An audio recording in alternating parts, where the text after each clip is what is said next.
Hello दोस्तों, कैसे हैं आप सभी लोग? उम्मीद है सभी स्वस्थ होंगे, मस्त होंगे, जबरदस्त होंगे। तो जैसा कि आप जानते हो, यहाँ पर हम लोग वापस एक बहुत शानदार तरीके से अपने नेट के लिए और एग्ज़ाम सेट के लिए स्टडी करने वाले हैं, पढ़ने वाले हैं। तो आज आपके लिए यूनिट 10 से शुरुआत करेंगे। इसके लिए आप लोग हमेशा परेशान होते हो, बट आपको कुछ बातें मुझे आपके सामने रखनी है, वो बातें मैं आपको बता दूँ पहले, देन हम लोग क्लास शुरू करेंगे। बातें क्या होता है तो एक होता है यूजीसी नेट और एक होता है आपका एमपीपीएससी सेट। अब कुछ ऐसे राज्य होते हैं जो सेट एग्जाम कराते हैं और पूरा नेट के पैटर्न पर ही कराते हैं। मतलब क्या, कुछ ऐसे स्टेट एमपी हो गया, राजस्थान हो गया, हरियाणा हो गया, यूपी हो गया, जो हिंदी भाषी क्षेत्र आपके कुछ ऐसे राज्य हैं जो अपने नेट के ही पैटर्न पर सेट का एग्जाम कंडक्ट कराते हैं। लेकिन क्या लेवल सेम होता है? तो लेवल हम लोग सेम कह भी सकते हो, नहीं भी कर सकते हैं। मतलब लेवल सेम नहीं होता, इस बात को आपको याद रखना है। लेकिन याद रखना, नेट में भी फैक्ट आते हैं और सेट में भी फैक्ट आते हैं। अब लेवल्स जब दोनों फैक्ट आते हैं, तो लेवल सेम कैसे नहीं है? लेवल ऐसे सेम नहीं है कि जब नेट में फैक्ट आता है, तो नेट का सेंटेंस आपको बड़ा मिलेगा।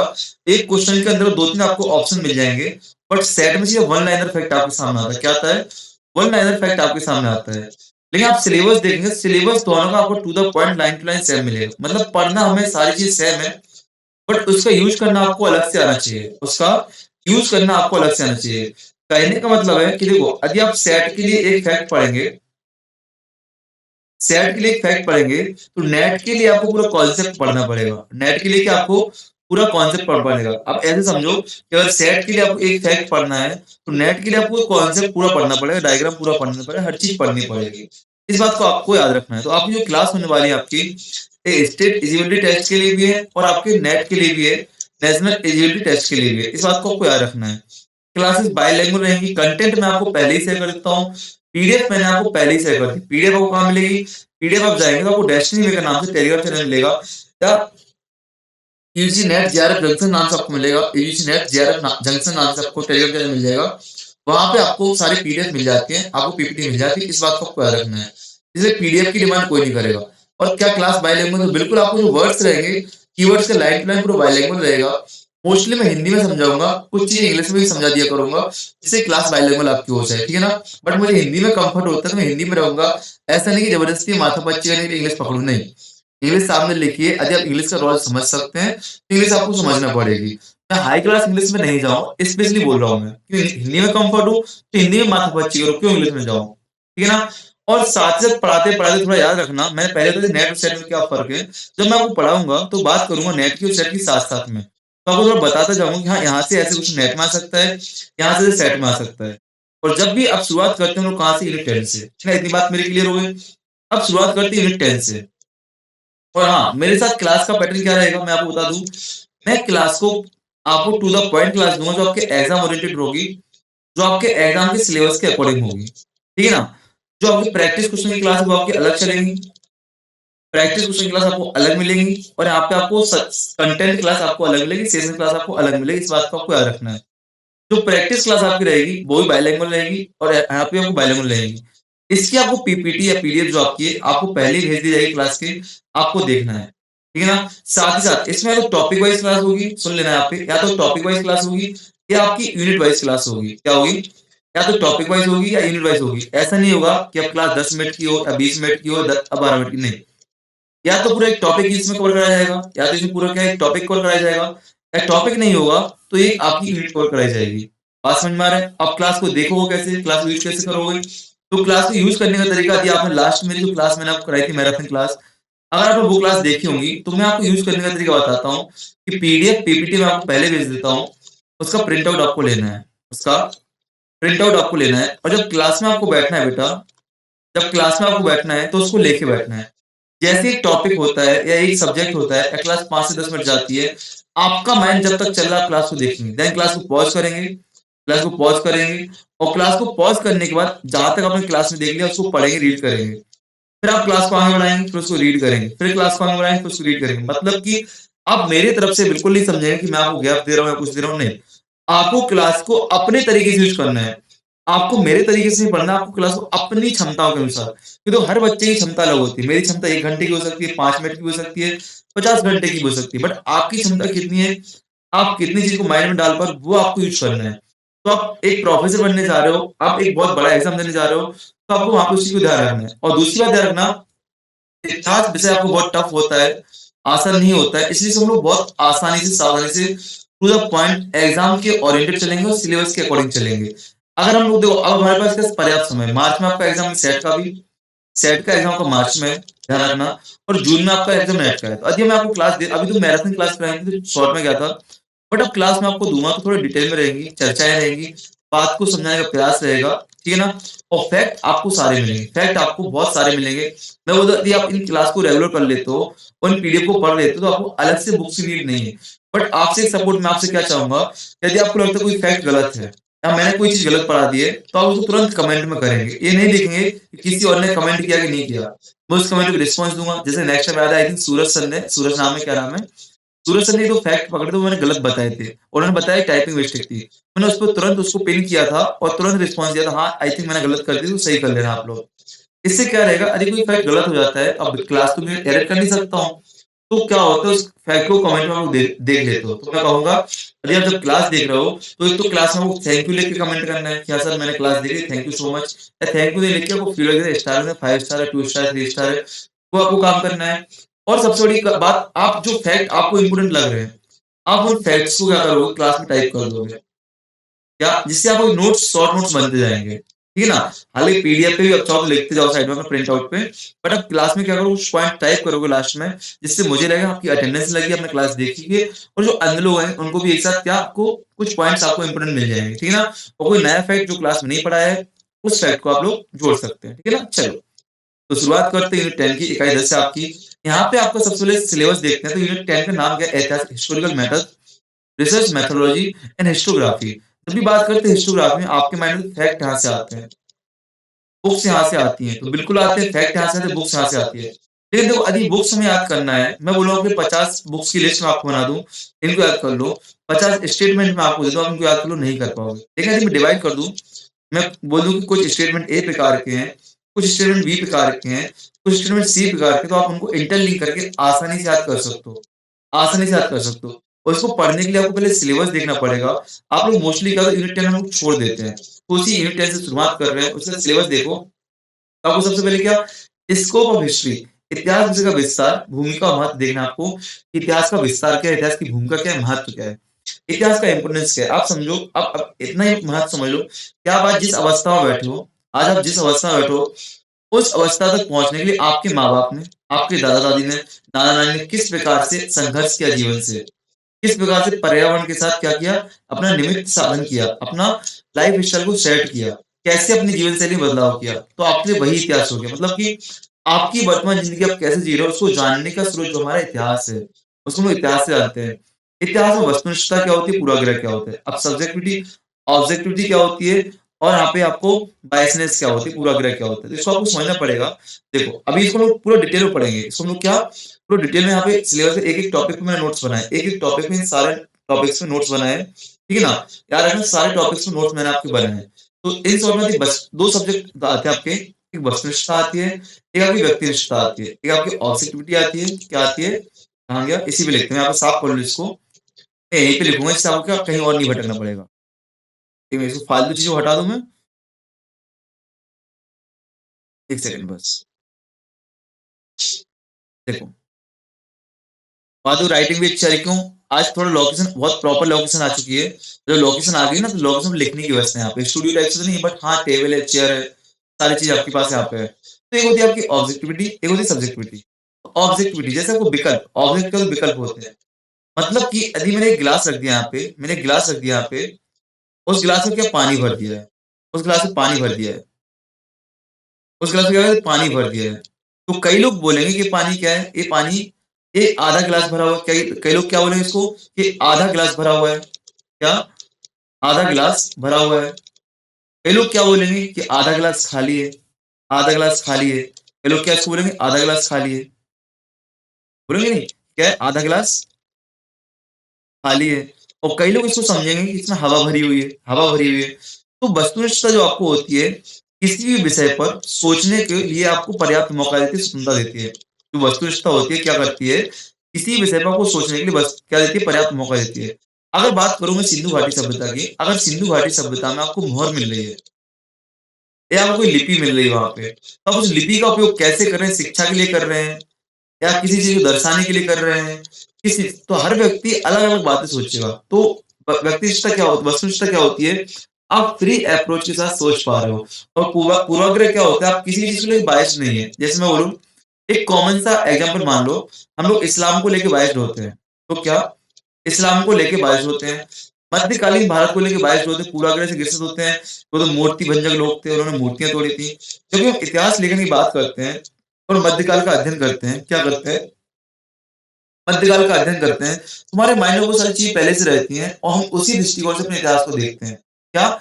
उसी दृष्टिकोण से इतिहास को देखते हैं। जैसे मैं बात करूँ कि हम ए लोकेशन पे रहते हैं और एक बी लोकेशन है, यहाँ पे अपने सनातन लोग रहते हैं, यहाँ पे आपके इस्लाम लोग रहते हैं, तो कहीं न कहीं इस्लाम लोगों की सनातन वालों के लिए एक अपनी सोच बनी होगी और सनातन वालों की एक इस्लाम लोगों के लिए सोच बनी होगी। बनी होगी, हाँ, है ना? तो यही पूर्वाग्रह आपका माना जाता है, यही पूर्वाग्रह होता है। कोई घटना होती है तो हम कह रहे थे, अरे वो तो पता है ऐसे लोग हैं, ऐसे ही होना था। है कि नहीं? तो यही पूर्वाग्रह है। यदि आप इस पूर्वाग्रह को लेके इतिहास लिखते हो, यदि मैं जैन हूँ और जैनों को महान बना के इतिहास लिखूँ, तो मोस्टली मैं जैन को महान बनाऊँगा। जैसे राष्ट्रवादी इतिहासकार बोलते हैं, राष्ट्रवादी इतिहासकार यहाँ पे आते हैं, आपके नेशनलिज़्म में आते हैं, तो राष्ट्रवादी इतिहासकार इस बात को रखते हैं, भैया हमारा जो राष्ट्र है, हमारे राष्ट्र की संस्कृति गौरव महान है। तो उसको महान दिखाने का प्रयास करते हैं और औपनिवेशिकवादी इतिहासकारों को नकारते हैं, उनकी आलोचना करते हैं। ठीक है ना? ठीक है ना? तो पूर्वाग्रह से बचना है, क्या होता है उसको देखना है। अन्वेषण प्रक्रिया क्या होती है? इतिहास में आलोचनाएँ क्या होती हैं? संश्लेषण क्या होता है? प्रस्तुति क्या होती है? इतिहास और इसके सहायक विज्ञान क्या होते हैं? तो क्या मैं एक फिर से पूछूँ आपसे, क्या जो क्वेश्चन आते हैं, क्या क्वेश्चन की परिभाषाओं से आते हैं? तो वो लोग बिल्कुल नहीं आते परिभाषाओं से, लेकिन किसी विद्वान ने कोई यहाँ पे स्टेटमेंट दिया किसी चीज़ के लिए कि पूर्वाग्रह क्या होता है? सहायक विज्ञान के रूप में इतिहास कैसे काम करता है? विज्ञान कला के रूप में कैसे काम करता है? किसी राइटर ने, किसी हिस्टोरियोग्राफर ने, किसी इतिहासकार ने यदि कोई स्टेटमेंट दिया है, तो वहाँ से आपका प्रश्न बनता है। अब वही देखो, यदि बोलूँ राष्ट्रवादी इतिहासकार, तो राष्ट्रवादी इतिहासकार यदि नेट में क्वेश्चन पूछेगा, तो क्या करेगा? राष्ट्रवादी इतिहासकार की परिभाषा होती है, ये व्यक्ति से जुड़े हुए हैं, ये बुक इससे संबंधित है, कुछ ऐसा क्वेश्चन आएगा। और प्रीलिम्स इसमें नेट में उसमें सेट में कैसा आएगा, स्टेट में कैसा आएगा? सीधा लिख देगा, निम्नलिखित कथन किस व्यक्ति से संबंधित है? निम्नलिखित बुक किस इतिहासकार की है या किस स्कूल से संबंधित है? ऐसे आपको क्वेश्चन क्वेश्चन कर देगा। ठीक है ना? तो यार है ना, लेवल समझना है हमको।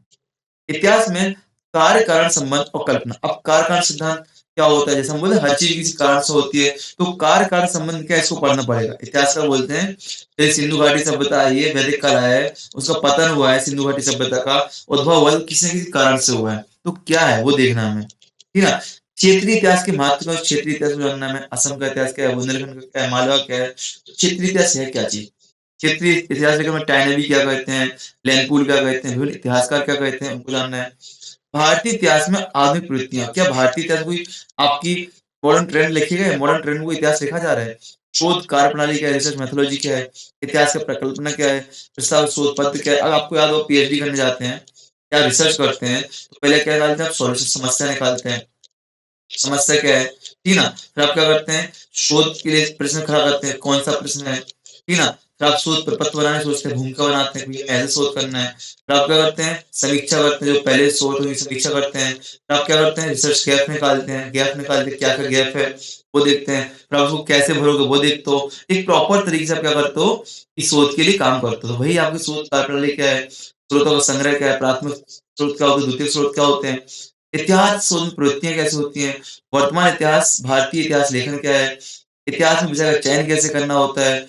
नोट्स लेना क्या होता है? संदर्भ, ये सारी चीज़ें लोग जो आप लोग रिसर्च एंड मेथोडोलॉजी पढ़ते हो पेपर 1 में, वो आपके इतिहास के संदर्भ में आपकी यूनिट 10 में दी गई हैं। तो आपको यहाँ पे वो सारी चीज़ें पढ़ना है, याद रखना। और मैं बोलूँगा यूनिट 10 को हम लोग आसानी से छोड़ देते हैं, बट यूनिट 10 छोड़ने वाली चीज़ नहीं है। वो यूनिट 10 जब भी गलत पढ़ते हैं हम लोग ना, गलत तरीके से पढ़ते हैं। इसलिए सर मैंने क्या किया, टू द पॉइंट आपके सिलेबस के अकॉर्डिंगली सारे नोट्स बनाए और सारा सिलेबस आपके सामने रख दिया कि इतिहास लेखन में विकास कैसे हो, क्या-क्या पढ़ना है, यूनानी रोमन शैली क्या हो रखी है, पुनर्जागरण और इतिहास लेखन पर इसका प्रभाव क्या पड़ता है, इतिहास लेखन में नकारात्मक सकारात्मक समर्थक कौन-कौन से हैं, इतिहास लेखन में बर्लिन क्रांति जो कि बी रैंक की है, सुना था बी रैंक के आपके फैक्ट आते हैं। आप पूछते हो कहाँ से आए हो? तो यहाँ से आते हैं वो। इतिहास में मार्क्सवादी दर्शन क्या है? वैज्ञानिक भौतिकवाद क्यों कहते हैं इसको? चक्रीय सिद्धांत क्या है? उसको पढ़ेंगे। चुनौती प्रत्युत्तर सिद्धांत क्या है आपका? अर्नोल्ड टाइनी का है। देखो सेट के लिए इतना याद कर लेना कि बर्लिन क्रांति वीरैंक से संबंधित है, टाँके महोदय से। मार्क्स वाले दर्शन को भौतिकवादी विज्ञान कहते हैं। ये भी आपका सिलेबस है। चक्रीय सिद्धांत पोस्ट वर्ल्ड स्पेंगलर का है, याद रख लेना। ये आपके लिए सेट के लिए सफिशिएंट है और नेट के लिए भी क्वेश्चन बन सकता है आपसे। चुनौती और प्रत्युत्तर सिद्धांत आपका अर्नोल्ड जे टर्नबी का है, ठीक है ना? इतिहास में उत्तर आधुनिकतावाद क्या है? ये आपको सिलेबस दिया गया यूनिट 10 का। एक यहाँ पे कमेंट चाहिए मुझे आपकी, यदि आप क्लास देख रहे हैं, तो आप मुझे बताएँ क्या आपने कभी तक यूनिट 10 का सिलेबस सही से पढ़ा है पूरा? ईमानदारी से। यदि आप मेरे साथ कम्युनिकेशन करना चाहते हैं, आप सोचो कि क्लास लाइव चल रही है और आप चाहते हो इस क्लास को लाइव समझें, तो पहला क्वेश्चन यही मैं पूछूँगा आपसे, क्या आप बता पाओगे कि आपने कभी यूनिट 10 का सिलेबस इस तरीके से देखा है? लिखा एक कोई मैंने नहीं बनाया, ये सिलेबस आपके बिल्कुल जो सिलेबस आपके सामने आता है, उसी में लिखा रहता है। जो आपका सिलेबस आता है, उसी में इस प्रकार से लिखा रहता है। क्या आपने इतने डीप में जाके देखा है कभी? इतने डिटेल में जाके देखा है? नहीं देखा है। हम लोग क्या करते हैं, जब भी क्लास की बात आती है या पढ़ने की बात आती है, हम लोग क्या करते हैं, ऑनलाइन क्लास देखते हैं। या ऑफलाइन क्लास देखते हैं। तो एक टीचर आके जो बकवास करके जाता है, हम जैसे जो बकवास करके जाते हैं, उन बकवास को सुन लेते हैं, बात खत्म। बट खुद से कभी प्रयास नहीं करते हैं, खुद से कभी प्रयास नहीं करते। तो याद रखना, यहाँ पे मैं आपको खुद से प्रयास करना सिखाऊँगा कि आप खुद से प्रयास कैसे करते हैं, स्वयं से प्रयास कैसे करोगे। मैं यहाँ पे आपको स्वयं सागर बनाऊँगा, स्वयं आचार्य। आचार्य मतलब शिक्षक होता है हिंदी में। आचार्य मतलब क्या होता है? शिक्षक होता है कि नहीं होता हिंदी में? मैं आपको स्वयं आचार्य बनाऊँगा यहाँ पे, कि स्वयं आप आचार्य बनो, खुद के शिक्षक बनो, खुद की बात को समझो, ठीक है ना? ज़्यादा सिलेबस समझ में आया, अब बात करते हैं एक-एक टॉपिक की। सबसे ऐतिहासिक प्रणाली का अर्थ क्या है? ऐतिहासिक प्रणाली का अर्थ क्या है? क्या है ऐतिहासिक प्रणाली? अब आपको सुनना है गौर से। यहाँ से पेन कॉपी साइड में रख देना है, पीडीएफ को थोड़ा साइड में रख दो। अब यहाँ पे आपको क्लास को सुनना है। मैं कहूँगा यहाँ पहले एक पॉज़ ले लो, आपको लेना है तो एक पॉज़ ले लो और जो आपने ऊपर मैंने आपको सिलेबस में समझाया, कुछ बातें यदि आपके माइंड में आ रही हैं, तो आप कमेंट भी कर सकते हो या अपने पेन कॉपी से अपने नोट्स में लिखो। 1 मिनट का समय मैं आपको दे रहा हूँ, देन मैं आप आपसे आगे बढ़ूँगा। तो यहाँ पे खाली पेज आपके सामने, जो बातें आपके सामने आ रही हैं, वो आप लिखो कमेंट में या अपने नोट्स में।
हो गया आपका रिप्लाई?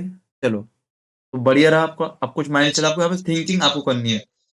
आप स्वयं सागर बनेंगे और स्वयं से थिंकिंग करेंगे चीज़ों को। जितना सोचेंगे ना, उतना आपको प्रॉफ़िट होगा, उतना क्या होगा आपको प्रॉफ़िट होगा। अन्यथा आप लोग क्या करेंगे, मुझ पर डिपेंड हो जाएँगे और मैं नहीं चाहता इस बार आप मुझ पर डिपेंड हो। मैं आपको आपकी कैपेबिलिटी दिखाना चाहता हूँ, आपकी क्षमताएँ आपको दिखाना चाहता हूँ, ठीक है?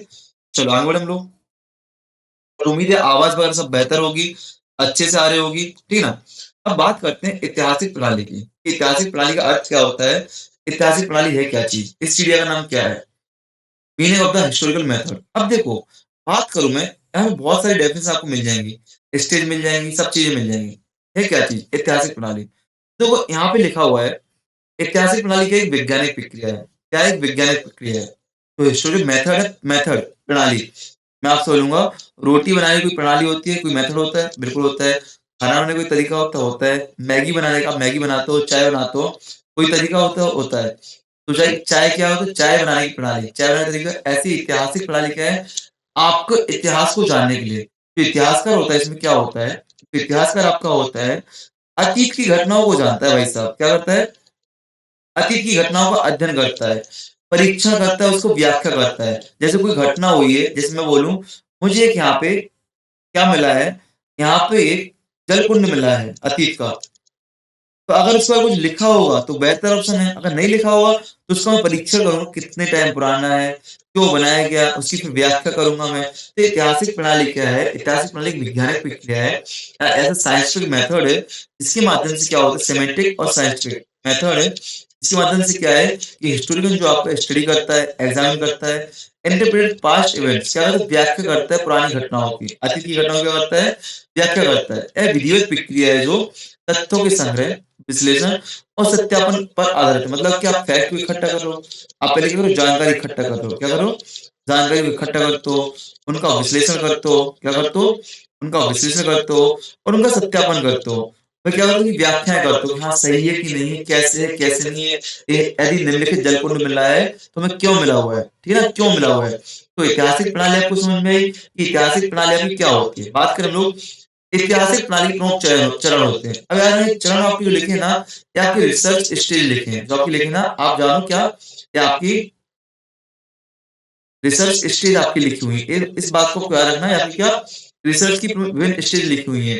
अगर आपको पीएचडी करनी है तो याद रखना, पीएचडी करनी है आपको तो आपने थीसिस किस प्रकार से बनाई है, आपने शोध प्रपत्र कैसे बनाया है, अपना एडमिशन के प्रपोजल कैसे बनाया है, तो वही चीज यहाँ पे लिखा होगा कैसे करते हो आप, किस प्रकार से ऐतिहासिक प्रणाली कैसे आप यूज करते हो, क्या क्या स्टेप होता है। सबसे पहले क्या करता है, इतिहासकार पहले किसी विशिष्ट विषय या समस्या का समाधान करता है। जैसे मैं बोलूं, मैं बैठा हूँ किसी ज्ञानी के साथ, मैं बैठा हूँ किसी ज्ञानी के साथ, कोई अकबर को अच्छा कहता है, कोई बुरा कहता है, कोई अकबर को अच्छा कहता है, कोई बुरा कहता है। अब मैंने अकबर के बारे में पढ़ा है कि अकबर अच्छा था, बट उनके पास सफिशिएंट एग्जाम्पल नहीं है, कोई बुरा कह रहा है, उनके पास सफिशिएंट एग्जाम्पल नहीं है, तो मैं क्या करूंगा, फिर से इतिहास पर क्या करूंगा, अकबर पर शोध करूंगा। मैंने समस्या का संबंध ले लिया, या गांधी, मैं गांधी की बात करूंगा। गांधी को हम लोग बुरा कहते हैं, गांधी को बुरा कहते हैं, बट मेरे को लगता है गांधी बहुत अच्छी बात है, गांधी एक अच्छा व्यक्ति था, अच्छा लगता था, धोती पहनता था, हरी भाई क्या बोलते हैं, नीली चड्डी पहनता था, बड़ी शरारत करता था, लॉलीपॉप खाता था, ऐसे नहीं। गांधी जी थे, देश के लिए बहुत अच्छा काम किया, उनका स्वराज का सिद्धांत, अहिंसा का सिद्धांत, सत्य का सिद्धांत अच्छा था, देश के विकास में भी योगदान दे रहा है। अभी अंतरराष्ट्रीय स्तर पर शांति के लिए भी काम करेगा, करेगा नहीं करेगा, हाँ है ना। तो मैं क्या करूंगा, गांधी को एक समस्या बना दूंगा, उस पर रिसर्च, एक क्वेश्चन, यहाँ पे समस्या मतलब चैलेंज मतलब क्या, आपका एक क्वेश्चन प्रश्न है कि आपको मैंने क्या क्वेश्चन आ रहा है, उस क्वेश्चन को आप बनाओगे। सबसे पहले क्या विषय का चयन करोगे, इतिहासकार क्या करता है, किसी विशिष्ट विषय का या समस्या का चयन करता है, ठीक है।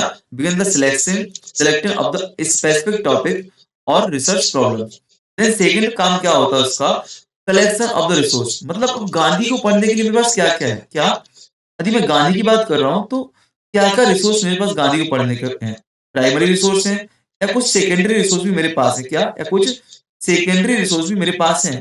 गांधी को कैसे पढ़ूंगा मैं, किन जानकारी से पढ़ूंगा। प्राइमरी रिसोर्स यहाँ पे क्या हो जाएंगे, वो रिसोर्स जो गांधी जी से सीधे संबंधित हों, और सेकेंडरी रिसोर्स में वो आ जाएंगे जो गांधी पर रिसर्च पहले से लोग कर चुके हैं या गांधी से अप्रत्यक्ष रूप से संबंधित है, प्रत्यक्ष नहीं अप्रत्यक्ष है। जैसे आपने गांधी पर रिसर्च कर लिया है, तो मैं भी करना चाहता हूँ, तो आपकी बुक का मैं यूज कर रहा हूँ, ठीक है ना, आपकी आलोचना कर रहा हूँ, समालोचना कर रहा हूँ, व्याख्या कर रहा हूँ, ठीक है ना। तो सेकंड पोर्शन आपका जाएगा।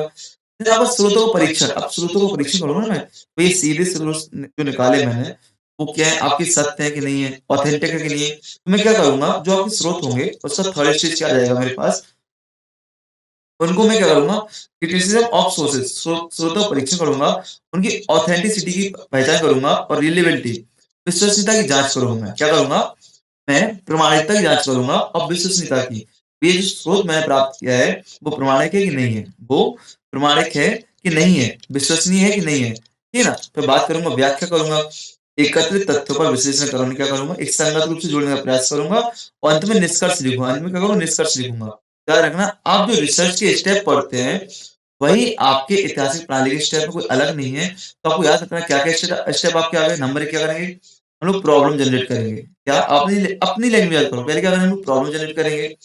सेकंड हम लोग क्या कर रहे थे, देखो प्रॉब्लम जनरेट किया हमने, सेकंड में क्या किया हमने, अपने स्रोत जो सोर्स है आपके प्राइमरी या सेकेंडरी, उनका कलेक्शन किया, रिसोर्स कलेक्शन किया हमने। हमने क्या किया, थर्ड में हमने क्या किया, जो रिसोर्स हमें प्राप्त किया उनकी विश्वसनीयता, क्या प्रमाणिकता की बात की हमने, क्या प्रामाणिकता की बात की या विश्वसनीयता की बात की हमने, तो विश्वसनीय है कि नहीं है। फिर हमने बात किसकी की, भाई इनकी व्याख्या की हमने, व्याख्या करना शुरू किया, संश्लेषण करना शुरू किया, अंत में निष्कर्ष दिया हमने, क्या दिया, निष्कर्ष दिया, भैया हाँ बिल्कुल सही, ऐसे में इतिहास लिखना है, इसको व्यवस्थित रूप से लिखेंगे, व्यवस्थित रूप से लिखित रूप में प्रस्तुत करते हैं, ठीक है ना। ये आपके प्रमुख स्टेज होती है, आपके चरण होते हैं, मेथड होते हैं, major step of the historian historian methods, ये आपको याद करना है, 5 स्टेप्स, ठीक है ना। बात करें शोध कार्य प्रणाली क्या है? शोध कार्य प्रणाली कैसी होती है, क्या है? ठीक है, अब जो हमने 5 जे स्टेप पढ़े ना इनको डिटेल में पढ़ेंगे अच्छे से। शोध कार्य प्रणाली, रिसर्च मेथोडोलॉजी एंड हिस्ट्री। तो शोध जो आप पढ़ते हो रिसर्च एंड एप्टीट्यूड में यूनिट 1 में आप पढ़ते हो। यूनिट आपका यूनिट में टीचिंग एप्टीट्यूड का आता है। यूनिट 2 आपका पेपर 1 में रिसर्च एंड एप्टीट्यूड का आता है। तो आप वहाँ पढ़ते हो ना रिसर्च मेथड पढ़ते हो ना कि आपका रिसर्च मेथड कैसा होना चाहिए। तो वही हम देख रहे हैं कि इतिहास विषय में रिसर्च मेथड कैसे काम करता है। इतिहास विषय में क्या आपका शोध कार्य प्रणाली कैसे काम करती है। अब आपको पेपर 2 याद रखना है यहाँ पे। पेपर 2 का जो आपका रिसर्च टॉपिक है ना वो उसको याद रखना है कि वो चीज़ यहाँ पे कैसे काम करती है। ठीक है ना? तो हम देखते हैं इतिहास में शोध कार्य प्रणाली उन वैज्ञानिक विधियों और तकनीकों से है जिनका जिनके माध्यम से क्या एक इतिहास पर अतीत का पुनर्निर्माण करता है। जैसे भैया है ना देखो समस्या की पहचान कर रहे हैं हम लोग, परिकल्पना, formulation of the hypothesis, analysis of the source, और classification of the data and drawing the conclusion, मतलब निष्कर्ष निकालना। हमने क्या किया पहले प्रॉब्लम बनाई थी, एक कोई सी प्रॉब्लम, क्या प्रॉब्लम है उसको आइडेंटिफाई किया हमने, ठीक ना, समस्या या प्रश्न बनाया हमने पहले, फिर क्या किया परिकल्पना बनाई हमने कि हम ऐसा क्यों करने जा रहे हैं, फिर हम क्या करेंगे डाटा इकट्ठा करेंगे, ठीक है ना, फिर हम क्या करेंगे डाटा इकट्ठा करने के बाद क्या करेंगे डाटा का वर्गीकरण करेंगे, कौन प्राथमिक स्रोत है कौन द्वितीयक है और कैसे उसको यूज करना है, किस मेथड से यूज करना है, फिर वो निष्कर्ष निकालेंगे, ठीक है ना। अब यहाँ से आपको ये स्टेज बिल्कुल नहीं पूछना थी, इसको याद रखना, ये आपसे यहाँ पे नहीं आएंगे, आपको पेपर 2 में सारी चीजें आ चुकी हैं। सिर्फ इस टॉपिक को हम लोग यहाँ पे इसलिए पढ़ रहे हैं कि रिसर्च इतिहास में कैसे काम आता है तो पढ़ रहे हैं, और दूसरा आपको सिलेबस में दिया गया है। आपके यहाँ पे क्रम नहीं पूछेगा, क्रम पूछेगा कहाँ पे पेपर 1 में ही आपसे क्रम पूछेगा, याद रखना। पेपर 1 और पेपर 2 को पैटर्न हमें समझना पड़ेगा, उसका लेवल हमें समझना पड़ेगा, उसकी कार्य पद्धति हमें समझनी पड़ेगी, कि कौन कहाँ पे कैसे पूछा जा सकता है, ठीक है ना? इस बात को आपको याद रखना है। आगे बढ़े हम लोग, चलो इतिहास लेखन। अब इतिहास लेखन क्या हिस्टोग्राफी है, क्या चीज़ इतिहास लेखन? देखना यहाँ पे इतिहास लेखन क्या है? तो इतिहास लेखन बस एक ही चीज़ है कि इतिहास लेखन की क्या है प्रक्रिया है, परंपरा और सिद्धांतों का अध्ययन है। ठीक है ना? यह इस बात की समीक्षा करता है कि विभिन्न कालों का इतिहास कैसे लिखा गया है और इतिहासकारों की दृष्टि क्या रही है। दृष्टि क्या रही है? मार्क्सवादी दृष्टि रही है, साम्यवादी रही है, राष्ट्रवादी रही है, रहस्यवादी रही है, महिलावादी रही है, किस प्रकार की हिस्ट्री रही है किसकी, है कि नहीं? आगे बढ़े हम लोग।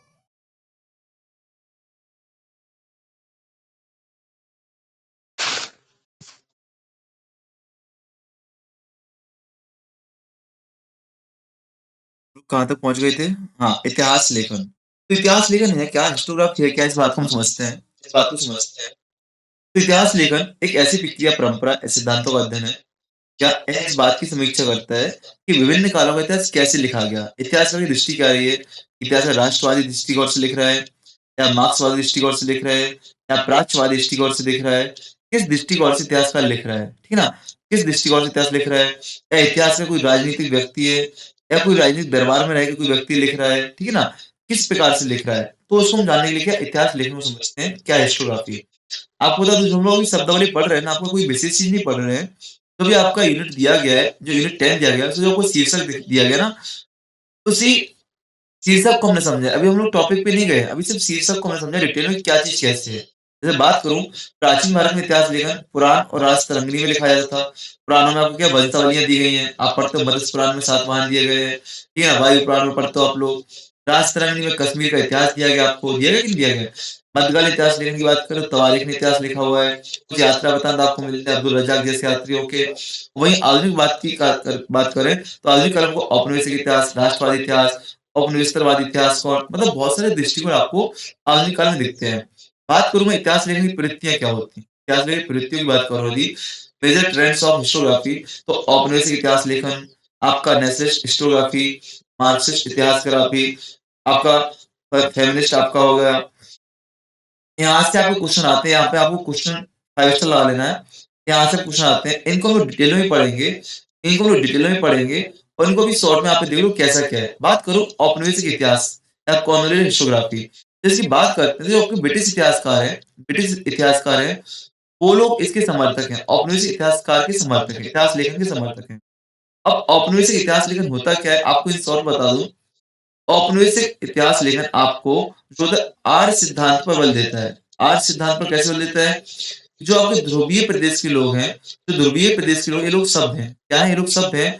और जो आपके आपके आपके इंडिया जैसे देश है आपके, आपके विषुवतीय जो भूमध्य सागरीय इक्वेटर वाले रीजन है, ये लोग असभ्य व्यक्ति हैं, असभ्य व्यक्ति हैं।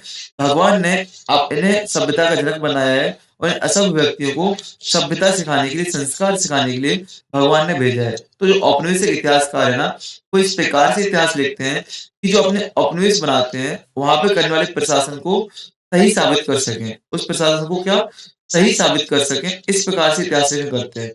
तो औपनिवेशिक इतिहास लेखन में जब भी बात आएगी, तो सब किसकी आएगी? सभ्यता के सिद्धांत की बात आएगी कि अपने आप को अच्छा बताते हैं, इन लोग को निकृष्ट बताते हैं, संस्कार सिखाने को बताते हैं और ऐसा बताते हैं जो यहाँ पे जो है इनकी पद्धतियाँ हैं, जो आपकी विश्व देखी देश है, भारत जैसे देश है, इनकी जो प्रशासन की पद्धतियाँ हैं, वो प्राचीन हो चुकी हैं, सही ढंग से नहीं है, आधुनिक समाज के गठन हेतु नहीं है। तो हम लोगों ने आधुनिक समाज के गठन से कार्य है। यहाँ पे लिखा है कि इतिहास को औपनिवेशिक दृष्टिकोण से प्रस्तुत किया है, इसमें क्या हो सके उनका औपनिवेश उन्होंने बनाया है भारत को, वो बात सही हो सके। ठीक है ना? ये बात बिल्कुल प्रत्यक्ष रूप से सत्य हो सके कि भारत में अंग्रेजी शासन करने योग्य, भारतीय शासन योग्य नहीं है, भारतीय शासन करने योग्य नहीं है। इस प्रकार से इतिहास लेखन लिखा है, बताते भी ये लोग कि भारत में आप बात करो तो भारत में जब भी बात करते हैं प्राचीन काल से देखें हम लोग, तो हमेशा भारत में बाहरी लोगों ने क्या किया है? आक्रमण किया, बाहरी लोगों ने शासन किया है, क्योंकि भारतीय लोग शासन करने योग्य नहीं है। शुरुआत देखो आर्य लोगों से, कि आर्य लोग देखो बाहर से आए, सिंधु घाटी सभ्यता के लोग भी बाहर से आए हुए थे, तो शक कुषाण पार्थियन आपके बाहर से आए हुए हैं, मध्यकालीन मुस्लिम शासक आपके बाहर से आए हुए हैं, अभी अंग्रेज भी आपके बाहर से आए हुए हैं। तो जो बाहरी लोग हैं वही उन्हीं लोगों ने भारत पर शासन किया है। उसी क्रम में अंग्रेजी लोग भी क्या कर रहे हैं? भारत पर शासन कर रहे हैं और भारत को आधुनिक बना रहे हैं। इन्हीं के खिलाफ आते हैं राष्ट्रवादी, क्या आते हैं?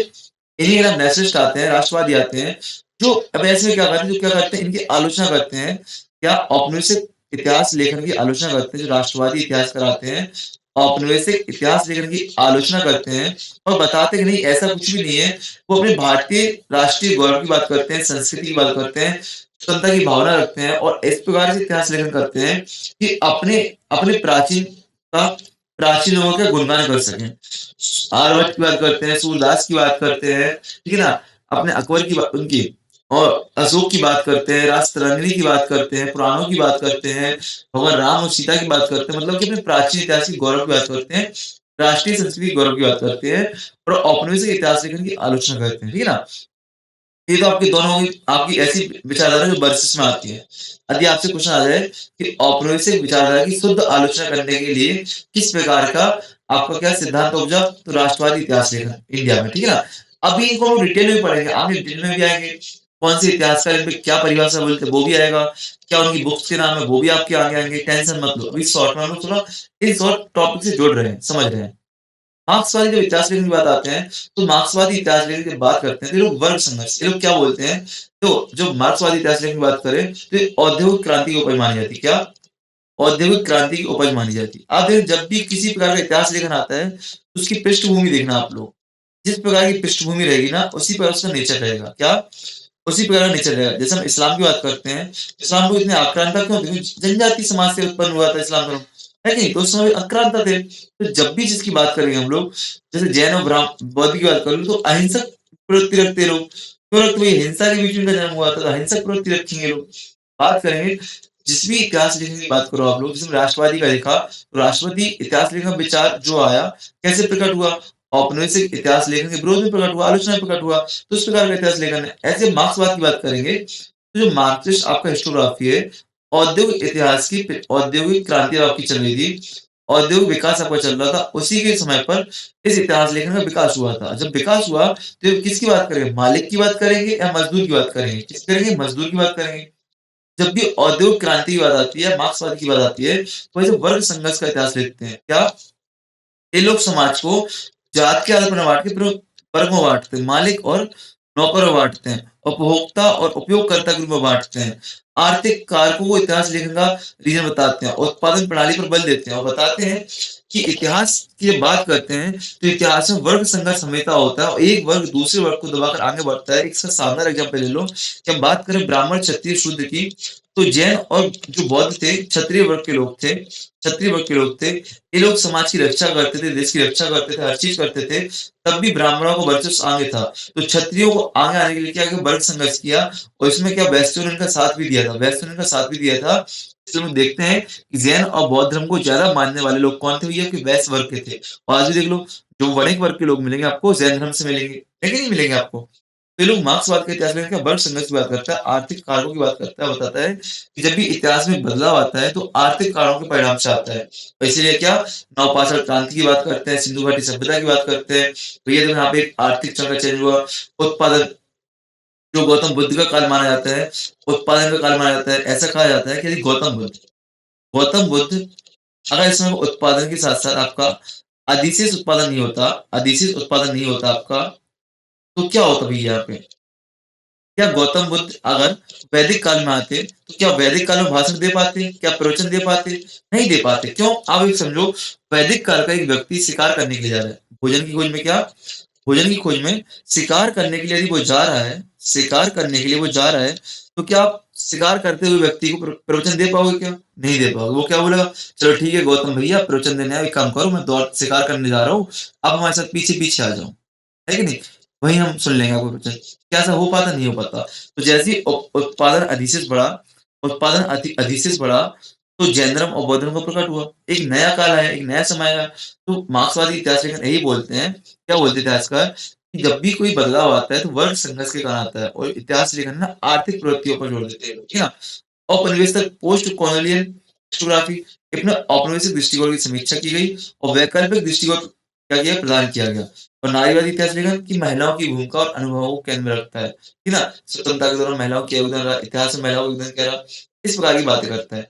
इतिहास प्रणाली की बात करें विशेषताएं, तो ऐतिहासिक प्रणाली की विशेषता क्या है? वस्तुनिष्ठ ऑब्जेक्टिव होता है। अब ऑब्जेक्टिव का मतलब क्या है? मैं आपको पहले ही समझा चुका हूँ। एक गिलास का एग्जाम्पल मैंने आपको दिया है, एक गिलास का एग्जाम्पल मैंने आपको दिया है कि खाली है भरा है। ऐसे ही मैंने आपको लिपि का एग्जाम्पल दिया है कि लिपि के लिए सभी लोग के विचार अलग अलग हो सकते हैं, जबकि हम लोग क्या व्यक्तिनिष्ठता क्या होती है? आपकी सब्जेक्टिविटी क्या होती है? जो मैं ऐसा सोचता हूँ उसी वही सत्य है, तो वो गलत चीज़ है। क्या? कि अगर मैंने इसको ए लिख दिया तो ये लिखा हुआ है। अगर मैंने इसका एक सिंबल बना दिया प्लस का सिंबल, इसका मतलब सिर्फ़ प्लस होता है, ये आपको क्या हो गया? सिर्फ़ प्लस होता है। मैंने क्या बोला? ये सिर्फ़ प्लस होता है, इसका मतलब क्या हो गया? ये सब्जेक्टिविटी हो गई। लेकिन मैं बोलूँ नहीं, प्लस, प्लस लिखा है, चाहे एम्बुलेंस का सिंबल भी हो सकता है, जोड़ने का सिंबल भी हो सकता है, या आपका क्रॉस भी हो सकता है, या आपका क्या हो सकता है कि एक रेखा दूसरी को काट रही है, कुछ आपके सड़क मार्ग भी हो सकते हैं। मतलब इस सिंबल को आप अनेक तरीके से देख देख पा रहे हो, आपकी क्या है? वस्तुनिष्ठता है। ठीक है ना?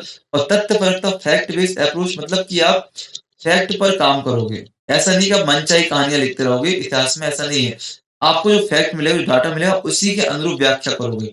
मनचाही व्याख्या आप नहीं करोगे, ठीक है ना? आलोचनात्मक दृष्टिकोण, क्रिटिकल एनालिसिस मतलब कोई भी दृष्टिकोण आप आलोचनात्मक तरीके से देखोगे। यदि जैसे एक यहाँ पे कोई इतिहास लिखा गया है, हो सकता है मार्क्सवादी दृष्टिकोण से लिखा गया है, तो राष्ट्रवादी लोग उसकी आलोचना करते हुए इतिहास लिखेंगे। या आप फिर शोध कर रहे हो, तो शोध का प्रश्न क्या रहेगा? आलोचनात्मक मूल्यांकन रहेगा, ठीक है ना?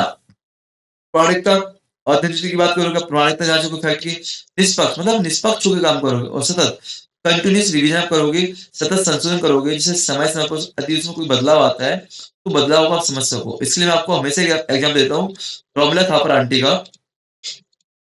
बहुत अच्छा इतिहास लेखन उन्होंने किया। एक वैसे मार्क्सवादी इतिहास लेखन के इतिहासकार हैं, एक मार्क्सिस्ट आपकी हैं, मार्क्सवादी इतिहासकार हैं, पर मैं रोमिला थापर को मानता हूँ कि इनके सामने जब भी कोई नया विचार आता है, अपने इतिहास में आलोचना होती है, तो उसको स्वीकार करती हैं, उसको शोध सहित प्रस्तावित करती हैं और लिखती हैं।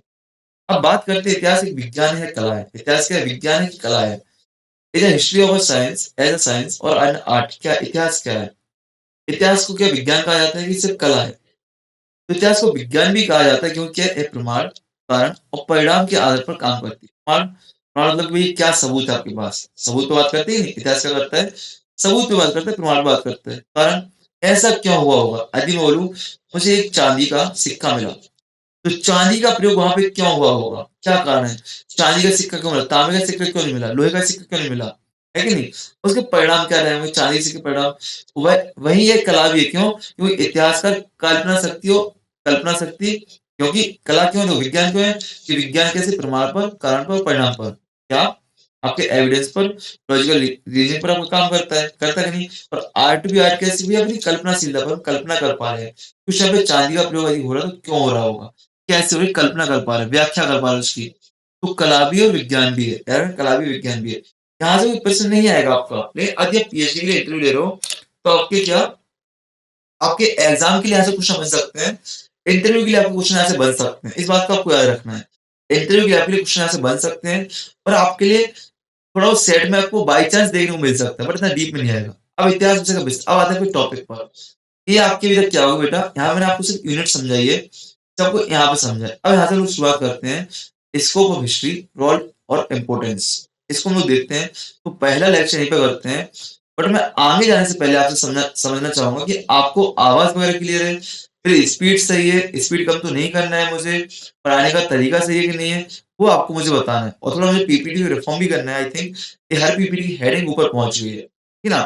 तो इतिहास विषय का विस्तार, सीमा और महत्व समझना है, इसको मैं नेक्स्ट क्लास में करूँगा। पहले मैं आपको आवाज़ पहचानना चाहूँगा, कमेंट चाहूँगा आपकी कि आपको सही चीज़ समझ में आ रही है, कोई स्पीड ज़्यादा तो नहीं है, मेरा बोलने का तरीका सही है कि नहीं है, जो लिखवा रहा हूँ वो आपको सही है कि नहीं है, और जो मैंने पैटर्न बताया वो सही है, कुछ बदलाव तो नहीं करने हैं। अब क्वेश्चन यहाँ पे कैसे आते हैं देखा ना, एक कथन, एक कथन से आपके क्वेश्चन आते हैं, या फिर कथन से क्वेश्चन आते हैं यहाँ पे।